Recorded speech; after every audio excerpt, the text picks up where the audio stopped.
Jeremias 29, 13 é um texto bem conhecido e eu quero ficar apenas com o versículo 13, que diz: Vós me buscareis e me encontrareis quando me buscardes de todo o coração.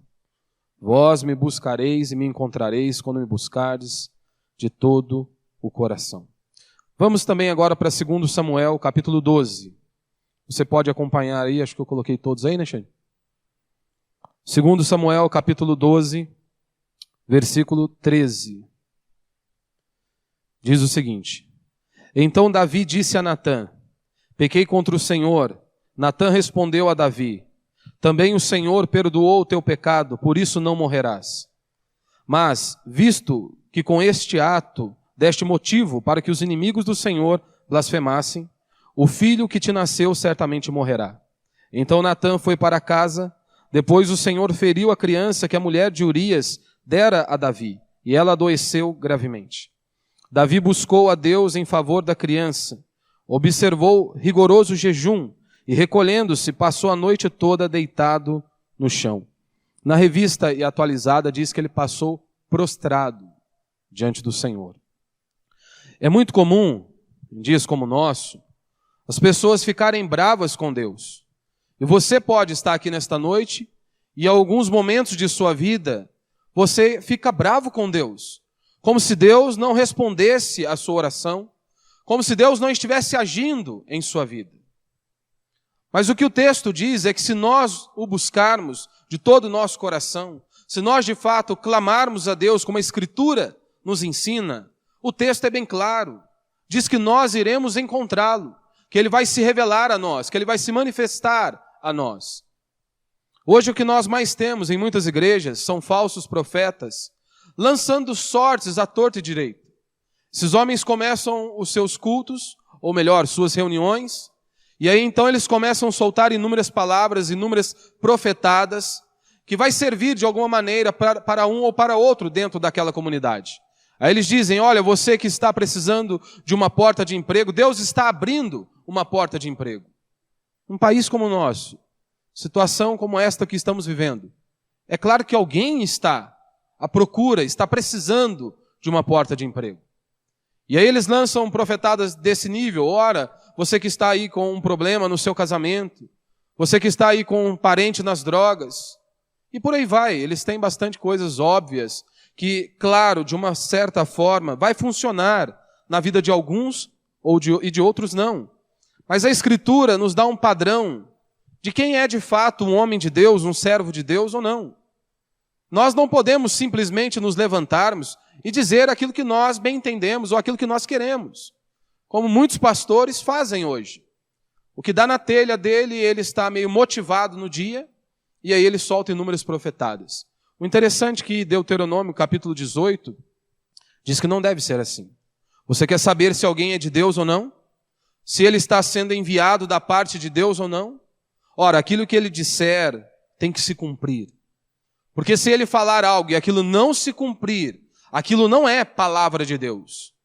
E isso nós vemos a rodo, quando esses falsos profetas anunciam essas profetadas. Inúmeras vezes eles abrem os seus lábios e aquelas palavras que eles dizem não se cumprem. Não se cumprem. E o interessante é que versículos anteriores diz o seguinte: olha, aquele que se levantar e dizer que Deus mandou falar algo, e Deus não disse, esse homem deve ser morto. E se ele se levantar falando em nome de outros deuses, também deve ser morto. Então, meu irmão, uma coisa nós temos que ter dentro de nós. Uma coisa é certa. Se você buscar aquilo que é a vontade de Deus, se você buscar a vontade de Deus, você pode ter certeza que você irá achar. Tudo que você precisar para cumprir o propósito de Deus nesta vida, não vai faltar. O Senhor nos garantiu. Tudo o que nós precisarmos para cumprir a vontade de Deus, Deus irá suprir. E nisto não há exceção. Isso não é para um ou para outro cristão, mas para todos. Eu sei que talvez você esteja pensando: pastor, mas eu estou buscando e parece que nada acontece. Meu irmão, aqui nós temos apenas duas saídas. Se você diz: pastor, eu estou buscando e parece que nada acontece, só temos duas saídas para esse problema. Ou Deus mentiu, ou a palavra de Deus falhou, ou você não está buscando a Deus verdadeiramente. Ou você não está buscando a Deus por completo. Porque a palavra é simples, a palavra é objetiva. Se você o buscar, você irá encontrá-lo. Mas o que é então buscar a Deus de verdade? E aí eu quero usar aqui a vida de Davi, esse episódio na vida de Davi, como um pano de fundo para nós. Para você prestar atenção neste momento aqui, você se lembra? Davi foi confrontado pelo profeta e então ele enxerga o seu pecado e ele diz: eu me prostro diante do Senhor, eu pequei contra o Senhor. E Deus então o perdoa, como nós lemos, mas Deus não o isenta das consequências. E a primeira consequência é justamente o seu filho com Betseba sendo morto. Morreu o moleque, morreu a criança. A criança foi morta. Então nós temos aqui princípios de buscar a Deus verdadeiramente. Porque foi isso que aconteceu com Davi. Após ele ver que o seu filho está ali, pronto a ser morto, ele clamou ao Senhor, ele buscou o Senhor. Ele não estava se importando com as circunstâncias, mas ele se prostrou diante do Senhor. Então, primeiro princípio, buscar a Deus é orar muito. Como diz aqui no verso 16 de 2 Samuel, diz assim: buscou Davi a Deus pela criança, jejuou Davi e vindo, passou a noite prostrado em terra. Passou a noite prostrado. Será se você consegue entender por que às vezes não acontece nada em sua vida? Será se nós oramos como Davi, oramos como os servos de Deus do passado oraram, como os servos de Deus aqui descritos nas Sagradas Escrituras oraram? Davi passou a noite inteira clamando ao Senhor. Muitos dos que estão aqui nesta noite, eles oram meio minuto. E depois tem a ousadia de se levantar e dizer: olha, eu tenho buscado tanto a Deus, eu tenho clamado tanto ao Senhor, e o Senhor não tem feito em minha vida. Mas ele ora meio minuto. Cada vez que você vem ao culto, meu irmão, que você sai de sua casa, você deveria já sair da sua casa com o desejo de cultuar a Deus, de exaltar o nome do Senhor, de vir para juntos podermos glorificarmos a Deus. É um privilégio para nós, você não está fazendo favor algum para mim ou para qualquer um de nossos irmãos, e menos para Deus. É um privilégio para mim e para você. Nós estamos num país livre, por enquanto, onde nós podemos cultuar a Deus. E parece que para alguns vir ao culto é um peso, é um fardo estar junto com seus irmãos e celebrar ao Senhor. Não, você deve sair de sua casa já com o desejo de chegar aqui e juntos celebrarmos a Deus, exaltarmos o nome do Senhor. Orar pela tua casa, pela tua família, pelo teu casamento, pelo teu emprego. Nós começamos o culto orando, começamos o culto exaltando o nome do Senhor, glorificando a Deus. Na hora do louvor nós oramos, clamamos ao Senhor, invocamos o nome do Senhor. Nós encerramos o culto orando a Deus. E alguns podem dizer: nossa, mas por que tanta oração? Alguns reclamam de por que tanta oração. Ora, é óbvio, ele não está acostumado a orar. Se orar para ele é um fardo, é porque ele não está acostumado a orar a Deus. Talvez está acostumado a orar apenas no culto público aqui. 5, 10 minutos. Então, tirar um tempo a mais de oração já se torna um peso para muitos. Ou você até vem ao culto, mas você chega aqui na hora da oração, na hora de começar o culto, ou na hora do louvor, você está preocupado com o seu esmalte, que borrou. Ou você está preocupado com o seu WhatsApp. Você está preocupado lá com a fazenda, com a novela, qual vai ser o próximo episódio. Ou talvez você vem para o culto e na hora das orações, você está preocupado com o seu trabalho de amanhã. Você não está aqui celebrando ao Senhor, adorando ao Senhor. Mas muitos continuam dizendo: pastor, eu tenho orado e nada acontece. Não, alguma coisa está de errado. Talvez você não tenha orado da maneira que a Escritura nos ensina. Porque a Escritura é bem clara, o Senhor é bem claro. Ele disse: olha, aquele que pede, recebe. Não é isso que está lá em Mateus capítulo 7, verso 8? Pois todo o que pede, recebe, quem busca, acha, e ao que bate, a porta será aberta. Tiago capítulo 4, verso 2 diz: nada tendes, porque não pedis. Ou talvez você não tenha pedido pelo menos o suficiente. Davi está prostrado a noite inteira. E aí você vem e faz uma oração de meio minuto. E não sabe por que Deus não te ouve? Porque Deus não escuta o seu clamor? Tem pessoas que elas frequentam o culto uma vez na vida. Uma vez na vida. E diz que busca a Deus. Que é servo de Deus. Ele busca a Deus uma vez na vida. Aí temos inúmeros argumentos para não estarmos presentes no culto público. É a esposa que briga, é o marido que briga, é chuva, é inúmeros argumentos. Mas Jesus foi categórico: ora, se você não aborrecer pai, mãe, seja lá quem for, para me seguir, você não pode ser meu discípulo. Nós preferimos desobedecermos a Escritura para ficarmos bem com as pessoas, para não desagradarmos aos homens. E aí nós não nos submetemos à palavra de Deus. É assim que muitos vivem. Meu irmão, somos nós que temos que buscar a Deus. Não é Deus que tem que correr atrás de você. É você que tem que buscar a Deus. Sou eu que tenho que buscar a Deus. É eu que tenho que me prostrar diante dele. Deus não precisa de nós. Somos nós que precisamos dele. Coloca isso na sua mente. Grava isso em seu coração.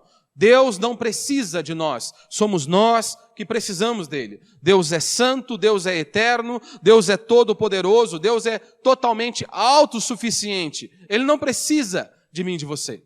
Somos nós que temos que nos prostrarmos diante dele e o invocarmos. Isso é todos os dias. Não é uma vez na vida e outra na morte. Não é uma vez quando você está com um problema ou, beleza, as coisas estão bem, não precisamos de Deus. É assim que muitos agem. Mas parece que Deus está demorando, pastor. Acompanhe aí no texto. Lucas capítulo 18, verso 1. Jesus também lhes contou uma parábola sobre o dever de orar sempre e nunca desanimar. Notou aqui? Dever de orar sempre e nunca desanimar. Não é só quando você está precisando de algo. Deus não é um gênio da lâmpada. O Senhor não é um Papai Noel para satisfazer os seus desejos. Dever de orar sempre e nunca desanimar. Em uma cidade havia um juiz que não temia a Deus, nem respeitava os homens. Na mesma cidade também havia uma viúva que sempre lhe pedia: faz-me justiça contra o meu adversário. E por algum tempo ele não queria atendê-la. Mas depois disse consigo mesmo: ainda que eu não tema a Deus, nem respeite os homens, como esta viúva está me incomodando, vou-lhe fazer justiça, para que ela não venha mais me perturbar. E o Senhor prosseguiu: ouviu o que esse juiz injusto diz? E Deus não fará justiça aos seus escolhidos, que o clamam uma vez na vida e outra na morte? É isso que diz o texto? Que dia e noite clamam a ele, mesmo que pareça demorado em responder-lhes? Digo-vos que depressa lhes fará justiça. Contudo, quando vier o Filho do Homem, achará fé na terra? Dia e noite. Jesus estava nos ensinando ali um princípio de nós perseverarmos na oração. Que é isso que eu e você devemos fazer. Perseverar. Perseverar. Nós temos que aprender. Meu irmão, todas as vezes que nós olhamos aqui na Escritura, buscar a Deus, a busca ao Senhor, sempre retrata algo intenso, assim como foi Davi, prostrado a noite inteira. Alguns perguntam: pastor, mas orar é só de joelhos? Só ajoelhado? Claro que não. Tem uns que já gostam de orar deitado, né? Já está pronto para... Mal começa a oração, já dormiu, né? Então você tem que tomar cuidado. Às vezes a forma exterior reflete muito o que está no nosso interior. Então você tem que tomar cuidado. Às vezes a sua forma exterior reflete muito o que está dentro de você. Por isso que às vezes é necessário você se ajoelhar. Por isso que às vezes é necessário você levantar as suas mãos, glorificar a Deus, como a Escritura nos ensina, com mãos santas, erguendo mãos santas. E nós, reformados, muitas vezes temos problemas com isso, né? De levantar as nossas mãos, de dar glória a Deus, bendizer o nome do Senhor. Às vezes é necessário chorar, se prostrar diante do Senhor. Que Deus quebrante o nosso coração, precisamos disso. Às vezes é necessário.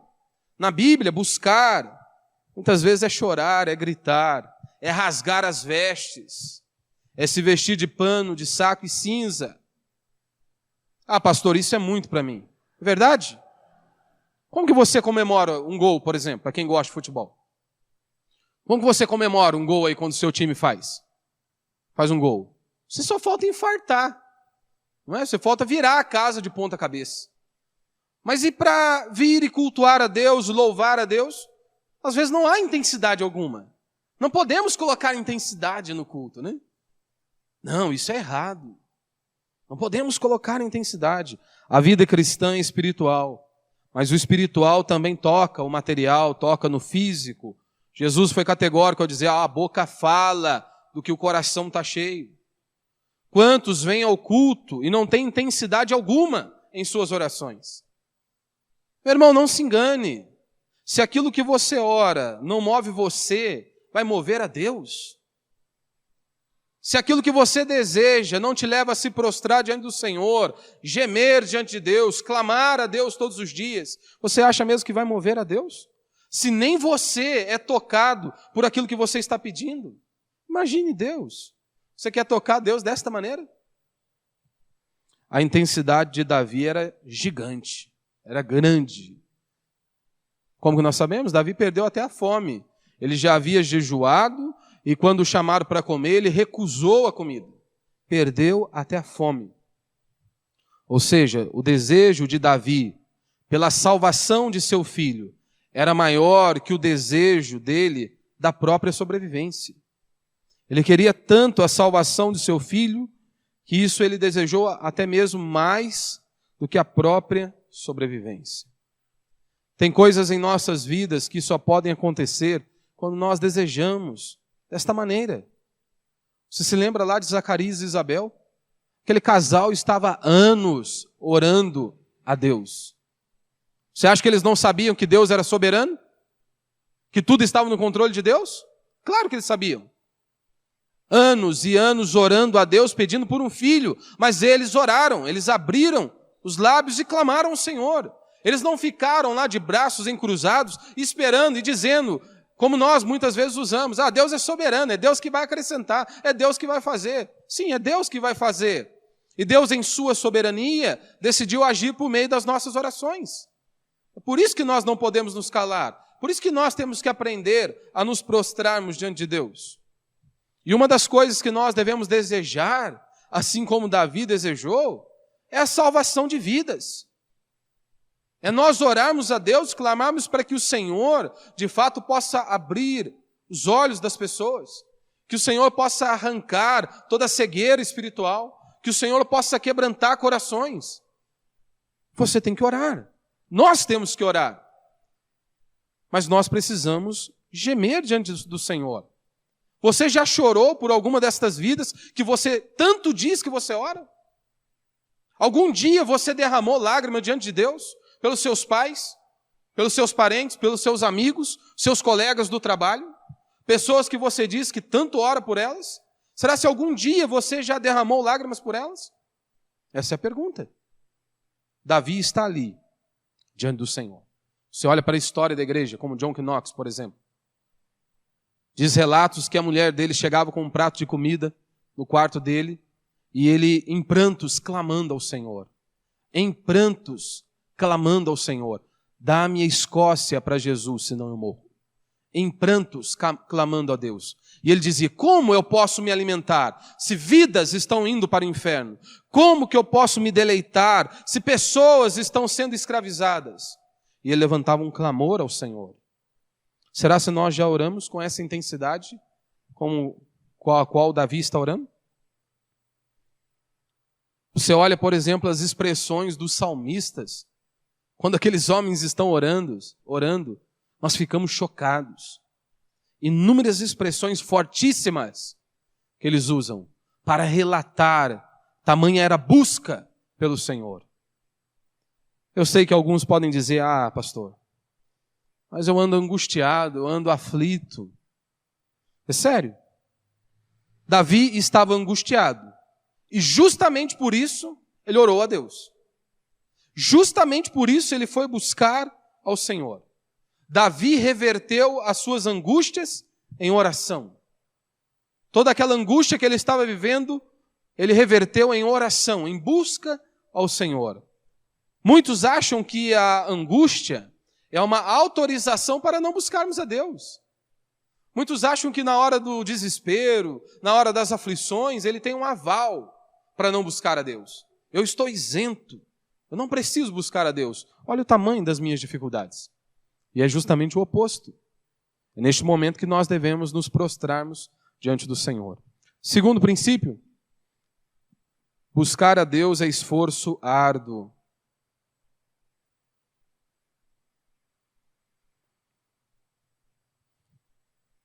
Você percebeu aqui o esforço de Davi? Só de ficar acordado já é um tremendo esforço. E ele diz, orando, clamando ao Senhor, mais esforço. Prostrado diante do Senhor, jejuando, clamando a Deus.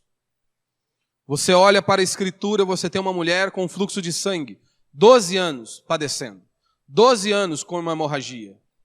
E diz o texto que Jesus está com os seus discípulos e de repente alguém lhe tocou. Diz a Escritura que Jesus parou, olhou para os seus discípulos e perguntou, quem me tocou? Os discípulos se perguntaram, acho que ele deve estar brincando, né? Só pode estar brincando. Os discípulos responderam para ele, mestre, vês que a multidão te aperta e pergunta quem me tocou? E Jesus responde, não, alguém me tocou de uma maneira diferente. E aquela mulher, talvez muito fragilizada, uma grande probabilidade, extremamente limitada, há 12 anos enferma, e ela furou a barreira, ela furou a multidão para tocar na orla das vestes do Senhor. Você tem um paralítico, ele não ficou esperando. Eu sou paralítico, Jesus vai ter que vir até mim. Eu não posso ir à igreja, eu não posso ir cultuar a Deus, eu tenho que esperar. Diz o texto que não. Deram um jeito, seus amigos o levaram. Fizeram tudo o que tinham que fazer. E há outros inúmeros relatos. Só desses dois. Ambos foram até Jesus. Jesus foi até a casa de Lázaro, de Jairo, melhor dizendo. Mas Jairo foi até ele primeira vez. Foi Jairo que foi o buscar, para depois Jesus ir até ele. Hoje nós temos uma teologia que Deus não requer nenhum tipo de sofrimento, de sacrifício. Hoje é esta teologia, né? Deus não requer nenhum tipo de sacrifício. Aí as pessoas não podem sacrificar financeiramente, não podem contribuir financeiramente. As pessoas não podem sacrificar, ofertar a própria vida. Eles não podem sacrificar nem mesmo de vir ao culto, celebrar ao Senhor. Aí eles acham que Deus vai entender por que eles não vieram ao culto. Eles acham que Deus vai entender porque a desculpinha esfarrapada que ele usa para não celebrar ao Senhor. Eles acham que Deus vai entender por que ele não busca. Não, não vai. Isso é mentira, não se engane. Eu sei, daí alguns podem dizer, mas isso é no Antigo Testamento, não é? No Antigo Testamento não existia culto sem sacrifício. Só existia culto se houvesse sacrifício. E no mínimo 2 vezes. Pastor, mas no Novo Testamento a história é outra, não é não? Sim, verdade. Romanos 12:1 diz, Paulo dizendo, portanto, irmãos, exorto-vos pelas compaixões de Deus que apresenteis o vosso corpo como sacrifício vivo, santo e agradável a Deus, que é o vosso culto racional. Se eu não posso vir cultuar a Deus porque choveu, como nós vamos fazer? Se eu não posso cultuar a Deus durante a semana porque eu tive um problema, como que nós vamos fazer? Como que nós vamos saber? Para servir ao Senhor. Milagre é a bênção de Deus sobre o nosso esforço. Milagre é a bênção de Deus sobre o seu esforço. Nós não podemos ficar parados ali.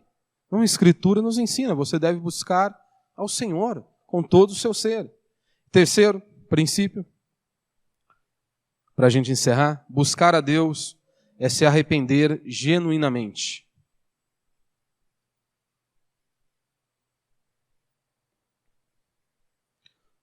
Buscar a Deus é se arrepender genuinamente. Segundo Samuel, capítulo 12, verso 13, diz, então Davi disse a Natã, pequei contra o Senhor, pequei contra o Senhor. Pequei contra o Senhor. Ele está ali confessando os seus pecados.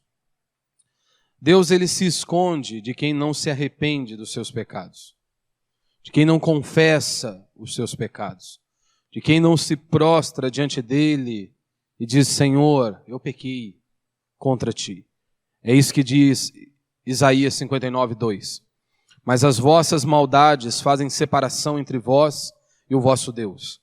E os vossos pecados esconderam o seu rosto de vós, de modo que não vos ouve. Na versão da Nova Linguagem de hoje diz, né? As suas maldades que fazem com que ele se esconda de vocês. A sua maldade, o seu pecado. Você se lembra que Jesus, ele falava por meio de parábolas, e ele diz que era para ele não ser achado, para as pessoas não compreenderem, e a resposta é justamente uma: por que o Senhor fala por parábolas? E ele responde: por conta da dureza do coração desses homens. É por isso que eu falo por parábolas. Está na cara deles, mas mesmo assim, eles não conseguem encontrar.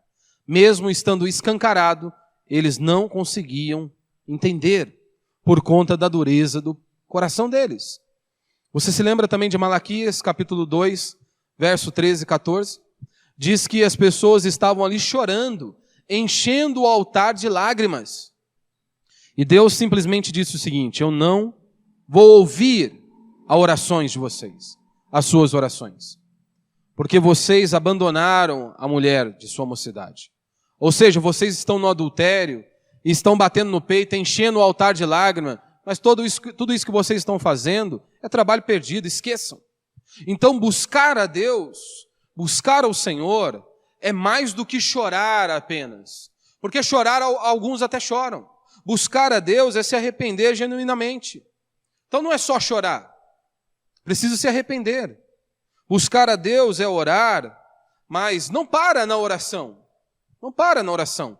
É você estar orando a Deus e clamando ao Senhor: faz-me reconhecer se há algum caminho mau. É na hora da oração você clamar para que Deus abra os teus olhos, para que você possa enxergar se há algo de errado em você.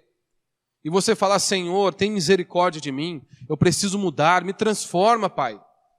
Isso é desta maneira que nós devemos nos portar diante do Senhor. A Escritura diz que se você trata a sua esposa de qualquer maneira, ou vice-versa, as suas orações são interrompidas. Será se talvez não é por conta disso que muitas de suas orações não são respondidas? Não é a maneira que você se porta lá na sua casa? Não é a maneira que você trata os outros? Hoje nós temos muitas confissões de culpa, mas às vezes nenhuma delas são bíblicas. Então confissão genuína é só no singular. Confissão genuína é só no singular. Pensa bem, meu irmão. Todos nós nos lembramos do episódio de Davi.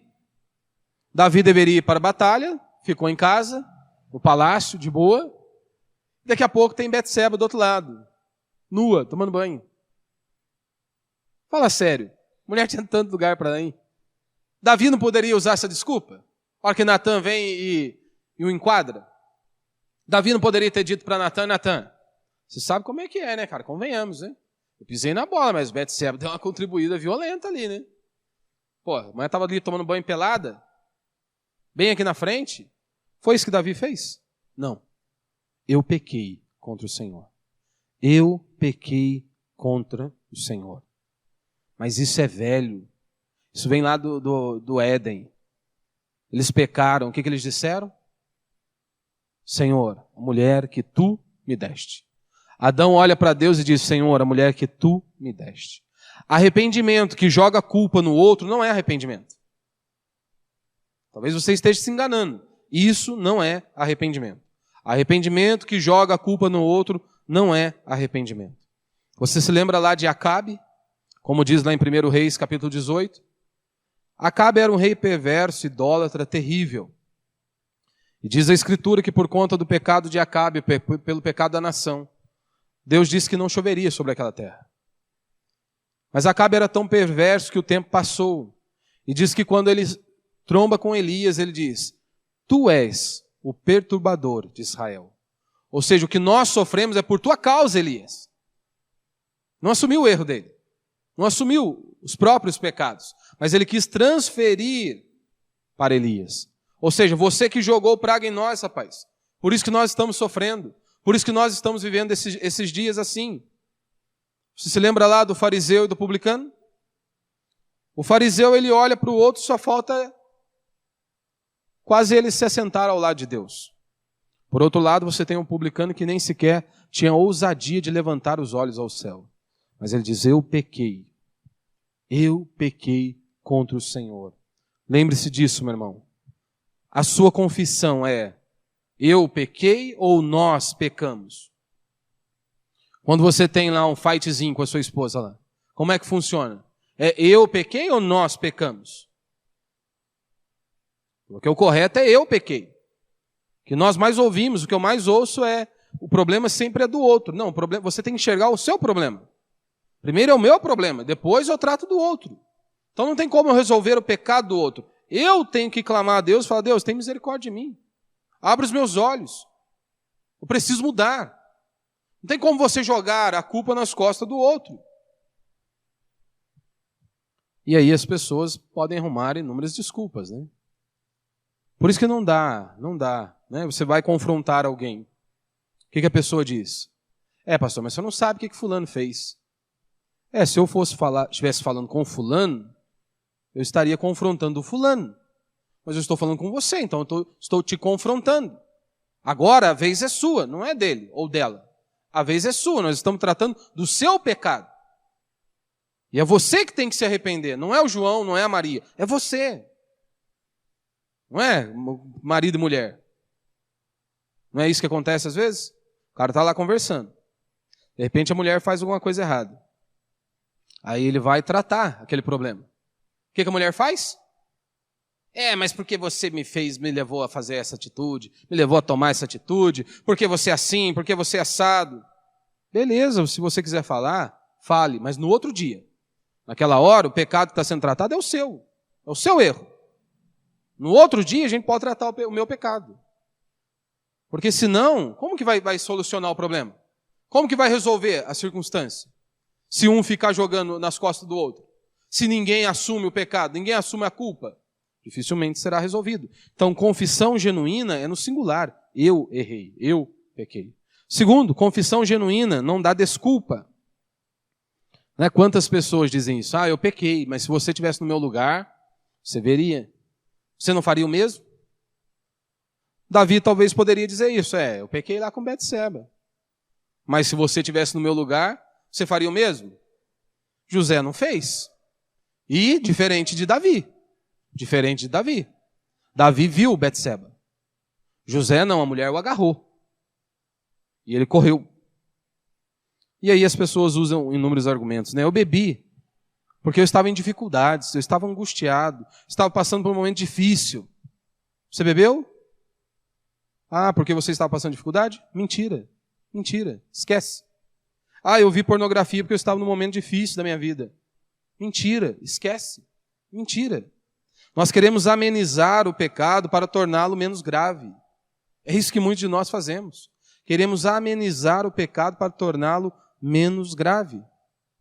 Ou seja, quem se acha no direito de pecar porque está passando um momento de dificuldade, ele é rebelde, ele é mentiroso. Por maior que sejam as suas dificuldades, os seus problemas, você não pode usar isso como um alvará, uma licença para você pecar. Isso é rebeldia e é mentiroso. Né? As pessoas dizem isso, o cara quebrou o pau ali. Aí depois o que ele tenta se retratar? Eu não sou assim. Não, você é desta maneira. Simplesmente caiu a máscara sua. Mas é assim que você é. É desta maneira, então precisa mudar. Tem que se arrepender diante do Senhor. Meu irmão, confissão pela metade gera santificação pela metade. Ou seja, não existe. Se você não confessar direito o seu pecado, se você não confessar genuinamente o seu pecado, você vai voltar a cometer as mesmas coisas. Se você não se prostrar diante do Senhor, e isso não trazer um peso em você, você vai voltar a cometer as mesmas coisas. Não é o que diz 2 Crônicas 7,14? Se o meu povo que se chama pelo meu nome, ele diz, se humilhar, orar e buscar a minha presença, e se desviar dos seus maus caminhos, então eu os ouvirei do céu, perdoarei os seus pecados e sararei a tua terra. Se humilhar, orar, buscar a minha presença e se desviar dos seus maus caminhos. Por último, confissão genuína é seguida de atitude. Imagine que comer doce fosse pecado. Aí o seu filho, você o exortou, explicou para ele que era pecado, que ele não poderia saltar a geladeira. E de repente você acabou de falar isso para ele. E ele concordou, papai, é isso mesmo, o senhor está certo. Daqui a pouco, se levanta, vai direto para a geladeira, pegar o doce. O que você diria? Esse infeliz deve estar louco, não é possível. Ele só pode estar louco. Mas é exatamente isso que muitos crentes fazem. É exatamente isso. Ele acabou de confessar o pecado, diz estar arrependido, mas vai que nem uma bala cometer as mesmas sujeiras. As mesmas sujeiras. Você parou para pensar? Imagina Davi pedindo perdão do adultério, daqui a pouco ele continua indo lá na casa de Betseba. Que arrependimento que é esse?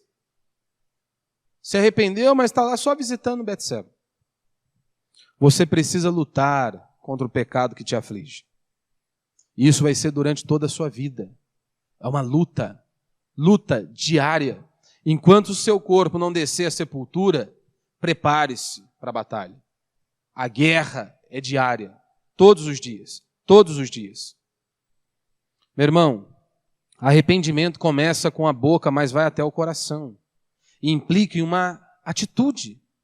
Implica em uma atitude. Se arrependeu de verdade, isso vai implicar em uma atitude. Você se lembra lá de Zaqueu, Lucas capítulo 19? O texto não diz que ele se arrependeu ao ouvir a mensagem. Mas Jesus disse, hoje a salvação está aqui nesta casa. Por quê? Qual foi a evidência? Zaqueu iria restituir as pessoas que ele havia passado para trás. E Jesus disse, olha, hoje houve salvação nesta casa. Ou seja, implicou em uma atitude. Só que muitos acham, Deus vai entender esse pecadinho, né? Não, não vai. Deus é misericordioso com quem se arrepende genuinamente. Deus é misericordioso, Deus usa de misericórdia com aquele que se arrepende genuinamente. Quem não se arrepende de verdade, o que João vai dizer, o que a Escritura vai nos ensinar, é que a ira de Deus está sobre ele. Aquele que não se arrepende verdadeiramente, a ira de Deus está sobre ele. Por que os fariseus não receberam salvação? Porque eles não eram pecadores? Claro que eles eram. Porque eles não eram adúlteros e homicidas?